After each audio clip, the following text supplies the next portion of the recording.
সুপ্রিয় শিক্ষার্থীরা, আসসালামু আলাইকুম। বর্ণমালা আদর্শ উচ্চ বিদ্যালয় ও কলেজ কর্তৃক আয়োজিত অনলাইন ক্লাসে আজকে তোমাদেরকে স্বাগত। আমি সুফিয়া আক্তার, অষ্টম শ্রেণীর বাংলা দ্বিতীয় পত্র নির্মিতি বিষয় নিয়ে তোমাদের সাথে আলোচনা করব। আমরা জানি যে নির্মিতি বিষয়ের 4টা ভাগ আছে: সারাংশ, সারমর্ম, ভাব সম্প্রসারণ, পত্র দরখাস্ত আর হচ্ছে রচনা।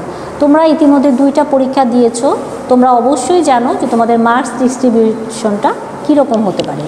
তো এই যে 30 মার্কস আমাদের রাইটিং পার্ট আছে, এই রাইটিং পার্ট এই 30 নম্বরের মধ্যে আমরা চাইলে এখানে একটু কষ্ট করলে আমরা এখানে 20-25 মার্কস আমরা তুলতে পারি, কিন্তু এটা একটু টেকনিক অ্যাপ্লাই তোমাদের করতে হবে। আমি আগেও তোমাদেরকে ক্লাসে বলেছিলাম যে বাংলা দ্বিতীয় পত্র এই রাইটিং পার্টটা হচ্ছে আমাদের নির্মিতি অংশ, এটাকে বলা হয় হচ্ছে কাঠামোগত অংশ, অর্থাৎ ছকে বাঁধা লেখা। প্রত্যেকটা জিনিসের 4টা জিনিসেরই নিয়ম আছে, কিছু রুলস আছে। এই রুলসগুলোকে যদি তোমরা ফলো করে খাতায় অ্যাপ্লাই করো, অবশ্যই তোমরা কি করবে, ফলপ্রসূ মার্কস পাবে। সেই জিনিসগুলোই আজকে আমি তোমাদেরকে ক্লাসে দেখাবো। প্রথমেই আসি সারাংশ এবং সারমর্ম নিয়ে। যদিও এটাতে মাত্র 5 নম্বর, কিন্তু তারপরে গুরুত্ব কিন্তু কম না। এবং সবচেয়ে মজার বিষয় হচ্ছে এই 5 নম্বর আমরা খুব অল্প লিখে 5 নম্বর আমরা ক্যারি করা খুবই ইজি। যেমন দেখো,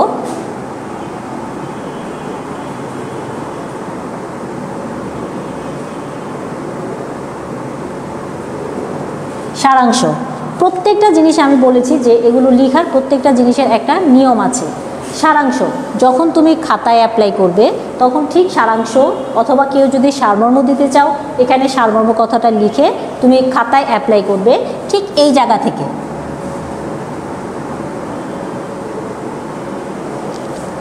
আমি এটুকু দেখানোর বিষয় হচ্ছে যে তোমাকে সারাংশ খুবই কম লিখতে হবে। সারাংশ মানে কি, বিশাল একটা বিষয় থাকবে, সেখান থেকে তোমাকে সংক্ষিপ্ত করে, ছোট করে, তারপরে তোমাকে এটার মূল ভাবটা বের করে নিয়ে আসতে হবে।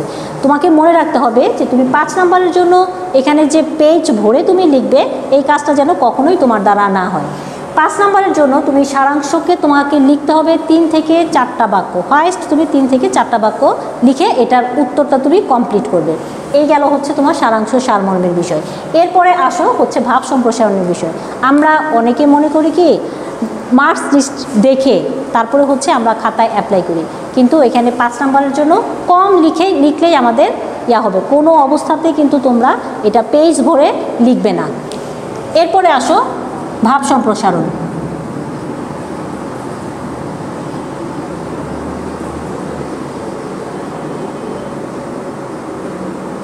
এই কথাটার মানে কি? ভাব সম্প্রসারণ। ভাব মানে হচ্ছে ব্যক্ত, আর সম্প্রসারণ মানে হচ্ছে বড় করা। একটা ছোট জিনিসকে টেনে লম্বা করাটার নামই হচ্ছে ভাব সম্প্রসারণ। যেমন তোমার পরীক্ষাতে আসলো একতাই বল,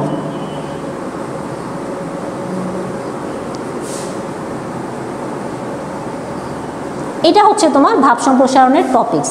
এই টপিকসটাকে তুমি টেনে কিভাবে বড় করবে। ভাব সম্প্রসারণ লিখতে গেলে 3টা বিষয়ের প্রতি আমাদের খেয়াল রাখতে হবে। এই জিনিসটা তোমাদের পাঠ্য বইতে বা বোর্ড বইতে দেয়া নেই, কিন্তু 9-10-এ যখন তোমরা উঠবে তখন তোমাদের অবশ্যই এই নিয়মটা ফলো করতে হবে। এজন্য আমরা এখন থেকেই তোমাদেরকে এটা শেখাচ্ছি। ভাব সম্প্রসারণের মূলত 3টা অংশ থাকে: মূল ভাব,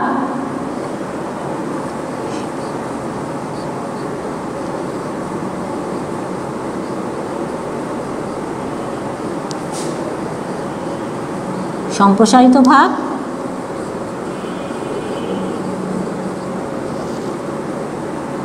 আর হচ্ছে মন্তব্য। এখানে খেয়াল করো, মূল ভাব কথাটার মানে হচ্ছে এই বিষয়টার মধ্যে তুমি কি বুঝো, খুবই সংক্ষিপ্ত করে 1টা অথবা 2টা বাক্যে তোমার মূল ভাবটা শেষ করতে হবে। সম্প্রসারিত ভাব হচ্ছে এই কথাটাকে তুমি যা বুঝো টেনে ইলাস্টিকের মতো লম্বা করে বিশ্লেষণ করে তারপরে হচ্ছে তোমার সম্প্রসারিত ভাবে অ্যাপ্লাই করতে হবে। আর মন্তব্য হচ্ছে টোটাল যে বিষয়টা তুমি লিখেছো সেটার উপরে অল্প কিছু কথা একদম লাস্ট ফিনিশিংয়ে 2টা বাক্যে তোমাকে শেষ করতে হবে। একটা জিনিস মনে রাখা খুবই জরুরি, সেটা হচ্ছে যে ভাব সম্প্রসারণের ক্ষেত্রে মূল ভাব এবং মন্তব্য কোনো অবস্থাতেই তোমরা পেজ ভরে লিখবে না, এতে এক্সামিনাররা খুবই বিরক্ত হয়। তোমার যদি এই কথাটুকু সম্পর্কে অনেক কিছু বিস্তারিত বলার থাকে তাহলে তুমি কি করবে, সম্প্রসারিত ভাবের মধ্যে লিখবে। খেয়াল রাখতে হবে যেন মূল ভাব এবং মন্তব্যটা কোনো অবস্থাতেই আধা পৃষ্ঠার বেশি না হয়। চেষ্টা করবা দুইটা একটা বাক্য দিয়ে এটাকে শেষ করে দিতে, এটাই হচ্ছে রুলস। এই যে আমি বললাম যে কাঠামোগত কিছু বিষয় আছে, এটাই হচ্ছে কাঠামো। বুঝতে পেরেছো শিক্ষার্থীরা? এরপরে আমরা যাব পত্র এবং দরখাস্ত। মোস্ট ইম্পর্টেন্স একটা জিনিস হচ্ছে গিয়ে দরখাস্ত।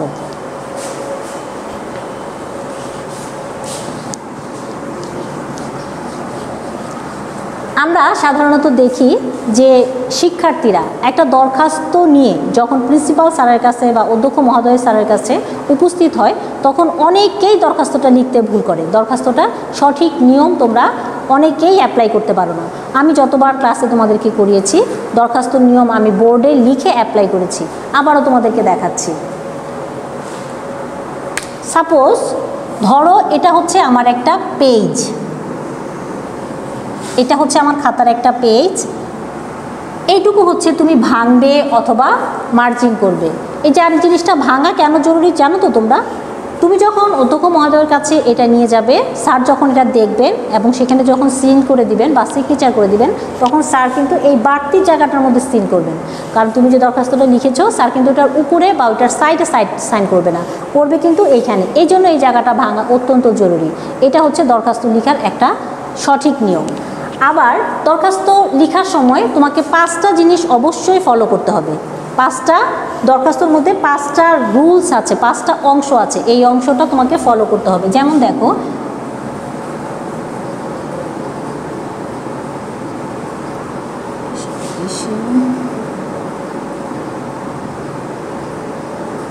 প্রথমে আমাকে তারিখ লিখতে হবে, এরপরে হচ্ছে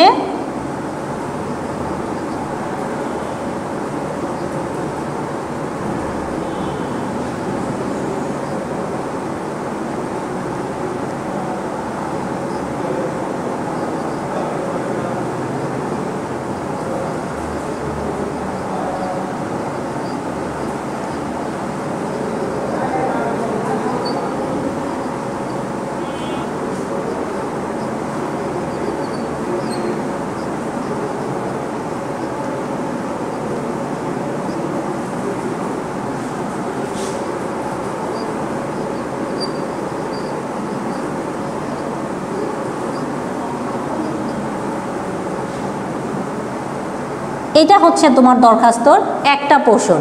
এরপরে আসো বিষয়। বিষয় যে কোনো কিছু হতে পারে, সেটা তোমার প্রশ্নে যে বিষয়টা থাকবে। যেমন ধরো তুমি বড় বোনের বিয়ে উপলক্ষে 3 দিন ছুটি চাচ্ছ, সেটা তুমি এখানে লিখতে পারো। তোমার জরিমানা মওকুফের জন্য আবেদন করছো প্রিন্সিপাল স্যারের কাছে, সেটা তুমি এখানে লিখতে পারো। অথবা বনভোজনের জন্য আবেদন করছো, সেটাও তুমি এখানে লিখতে পারো। অথবা বিজ্ঞানাগারের জন্য আবেদন করছো, যা করছো সেটাই তুমি এখানে বিষয় হিসেবে অ্যাপ্লাই করবে। এরপরে হচ্ছে জনাব।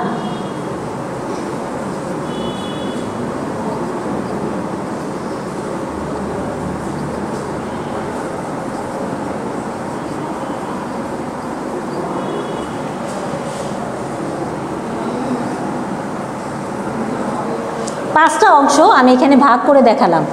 এজন্য দেখালাম যে অনেক সময় দেখা যায় যে তোমরা দরখাস্ত লেখার সময় মারাত্মক একটা ভুল করো, যেটা হচ্ছে তোমরা এই পেজ থেকে এই পেজে চলে যাও।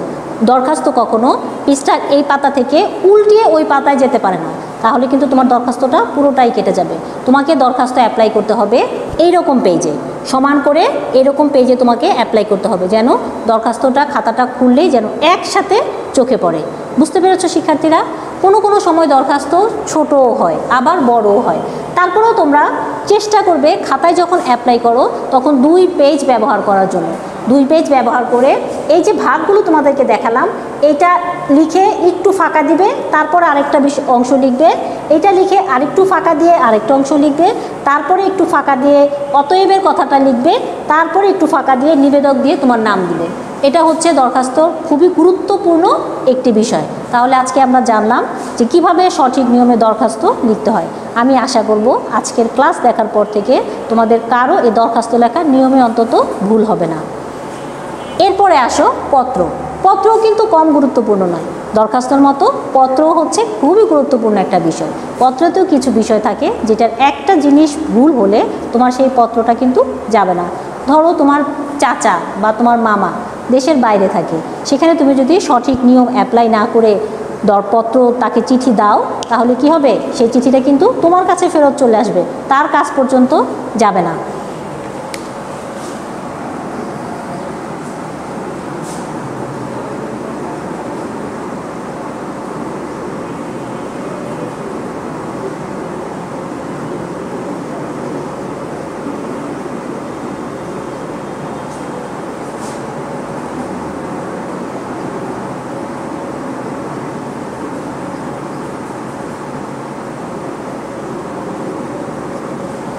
একটু খেয়াল করো শিক্ষার্থীরা, আমি এখানে লিখেছি, এই পাশে হচ্ছে তারিখ দিয়েছি।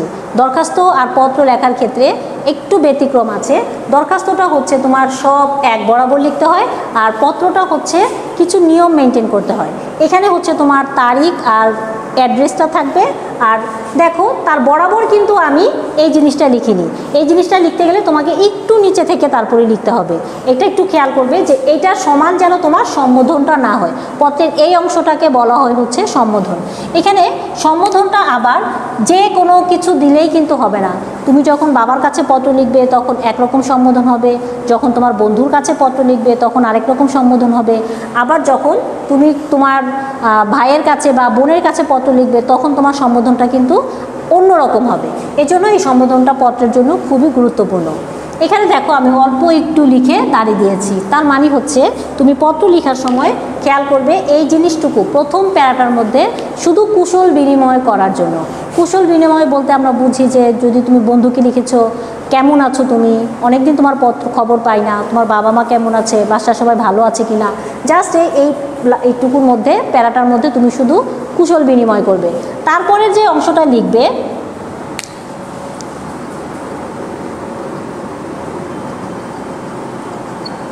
এই অংশটাকে বলা হয় হচ্ছে পত্র গর্ভাংশ। কেন পত্র গর্ভাংশ বলে? কারণ হচ্ছে তোমার যে মূল বিষয়টার উপরে তুমি পত্র লিখছো তার টোটাল কথাগুলো তুমি এটার ভিতরে লিখবে। যেমন হতে পারে যে তুমি জেএসসি পরীক্ষার পরে যে অবসর সময় পেয়েছো, সেই অবসর সময় তুমি কি করতে চাও সেটা জানিয়ে বন্ধুর কাছে একটা পত্র লিখো। অবসর সময় তুমি নানা বাড়ি গ্রামের বাড়িতে বেড়াতে যেতে পারো, অবসর সময় তুমি গল্পের বই পড়তে পারো, পত্রিকা দেখতে পারো, অথবা টিভি দেখতে পারো, যেটা তোমার হবি। সেই জিনিসগুলো বিস্তারিত আলোচনা তোমাকে এই পত্র গর্ভাংশের ভিতরে তোমাকে করতে হবে। এরপরে পত্রের আরেকটা অংশ থাকে, সেটা হচ্ছে এই একেবারে নিচে, এটাকে বলা হয় হচ্ছে মানে বিদায়ের অংশ। তুমি আজকের মতো এখানেই শেষ করছি, তোমার পত্র পাওয়া উত্তর পাওয়ার অপেক্ষায় থাকলাম, এই কথাগুলো লিখে তোমাকে পত্রটা শেষ করতে হবে। আর ইতিটা লিখতে হবে হচ্ছে তোমাকে এই জায়গাটাতে, এইখানে হচ্ছে তুমি ইতি লিখবে, ঠিক আছে?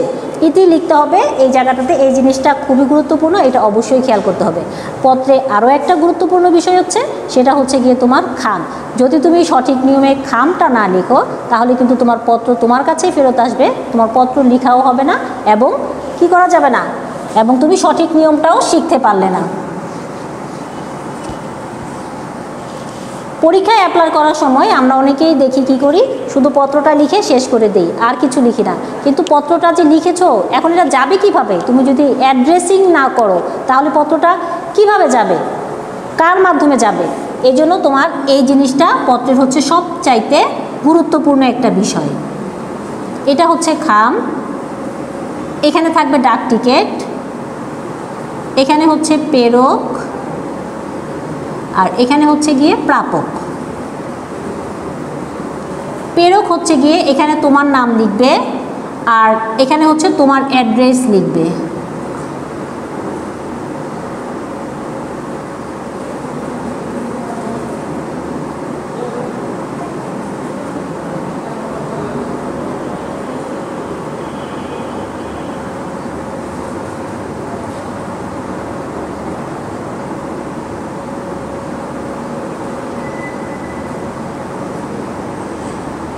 তুমি পত্র লিখছো তোমার বন্ধুর কাছে, এখানে তাহলে তুমি লিখবে হচ্ছে তোমার বন্ধুর নাম। গ্রামে তোমার বন্ধুকে অনেকেই চেনে না, চেনে কাকে? তার বাবাকে। এই জন্য তুমি এখানে কেয়ার অফ দিয়ে তার বাবার নাম লিখবে।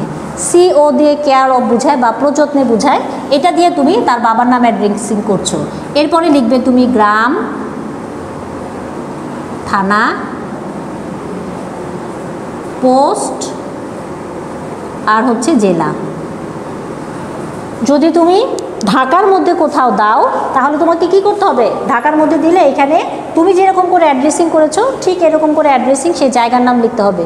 আর যদি গ্রামের বাড়িতে দাও তাহলে অবশ্যই তোমাকে এই জিনিসগুলো মেনটেন করতে হবে, কারণ বরিশাল পাঠাচ্ছ, বরিশাল জায়গাটা কিন্তু ছোট না। বরিশাল হলে সেখানে তোমার গ্রামের নাম উল্লেখ করতে হবে, পোস্ট অফিস উল্লেখ করতে হবে এবং সেই থানা কোথায় সেটা উল্লেখ করতে হবে, জেলাটা তো অবশ্যই উল্লেখ করতে হবে। তা না হলে তোমার পত্র কিন্তু সঠিক জায়গা মতো গিয়ে পৌঁছাবে না। এই জন্য পত্রের গুরুত্বপূর্ণ বিষয় হচ্ছে গিয়ে এইখান। এরপরে হচ্ছে রচনা। রচনা আমরা জানি কিভাবে আমাদের রচনা অ্যাপ্লাই করতে হয়। আমরা রচনাতে কি করি? রচনায় যে কোনো একটা রচনা আমরা নামটা আগে শিরোনামটা লিখে আমরা রচনা লেখা শুরু করি। হ্যাঁ, এই ক্ষেত্রে কিছু বিষয় আছে, সেটা হচ্ছে যে রচনার মধ্যে তুমি যতগুলো কোটেশন দিবে ততগুলো তত মার্কস হচ্ছে তোমার বেশি ক্যারি করে। কিছু কিছু রচনা আছে যে রচনাগুলোতে তুমি কি করতে পারছো না, তুমি কোটেশন দিতে পারছো না। যেমন ধরো ট্রেনে ভ্রমণ, একটি চাঁদনি রাত, এগুলি তো তুমি চাইলেও কি করতে পারবে না, কোটেশন বড় করতে পারবে না, কিন্তু বিস্তারিত আলোচনা করে তুমি পেজটা বেশি নিতে পারবে। আর যেমন ধরো বিজ্ঞান, নারী ক্ষেত্রে শিক্ষার অবস্থা, এই জিনিসগুলো তুমি চাইলেই কিন্তু তোমার কি করতে পারছো, তুমি চাইলেই কিছু কিছু পয়েন্টস তুমি নিজে থেকে তৈরি করে দিয়ে রচনাটা মানসম্মত করতে পারছো। বুঝতে পেরেছো শিক্ষার্থীরা?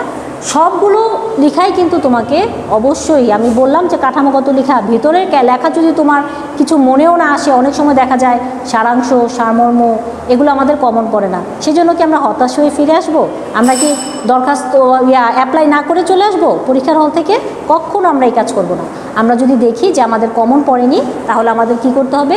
আমাদের এই যে ছক আঁকা কাঠামোটা দেখিয়ে দিলাম, এই কাঠামো অনুযায়ী তুমি তোমার মতো করে গুছিয়ে এই নিয়মটা ঠিক রেখে তুমি সব লিখে আসবে। ঠিক আছে? তাহলে অবশ্যই দেখা যাবে যে তুমি 70% মার্কস না পাও, 50% 40% মার্কস তুমি অবশ্যই পাবে।